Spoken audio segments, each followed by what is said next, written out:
গুম খুনের শিকার পরিবারের আহাজারিতে কেঁদে ভেঙে পড়লেন বিএনপি চেয়ারম্যান তারেক রহমান। শনিবার মায়ের ডাক ও আমরা বিএনপি পরিবার আয়োজিত মতবিনিময় সভায় তিনি শোকাহত পরিবারগুলোর সঙ্গে সহমর্মিতা প্রকাশ করেন। সভায় ২০১৩ সালে শাহবাগ থেকে গুম হওয়া পারভেজের কন্যা রিদি বলেন, এবছর যায়, নতুন বছর আসে, কিন্তু আমাদের বাবা আর আসে না। বাবার সঙ্গে স্কুলে যাওয়ার স্বপ্ন এখনো পূরণ হয়নি। অন্য ভুক্তভোগী সাফা বলেন, এক যুগ ধরে বাবার জন্য অপেক্ষা করছি, কিন্তু কোনো খোঁজ পাইনি।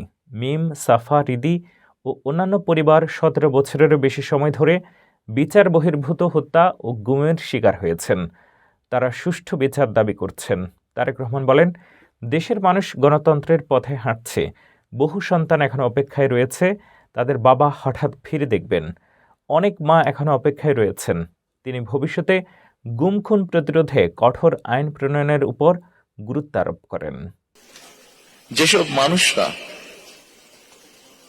তাদের স্বজন হারিয়েছেন, যেসব মায়েরা তাদের সন্তান হারিয়েছেন, যেসব বোনেরা তাদের স্বামীকে হারিয়েছেন, যেসব সন্তানেরা তাদের পিতাকে হারিয়েছেন, তাদের সত্যিকারভাবে যদি বলতে হয়, আসলে আপনাদেরকে সান্ত্বনা দেওয়ার মতন ভাষা বোধহয় আমাদের কাছে নেই।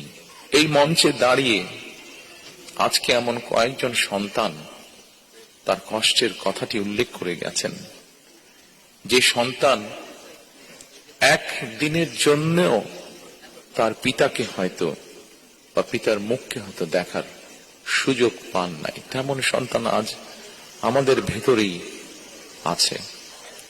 যে সন্তান তার পিতাকে না দেখার কষ্টের কথা এখানে বলে গিয়েছে, আমরা জানি না, একমাত্র রব্বুল আলামিন জানেন সেই সন্তান তার পিতাকে আবার কোনোদিন দেখবে কিনা। অনেক সন্তান এখনো অপেক্ষায় আছেন। আমি এখানে ঢোকার সময়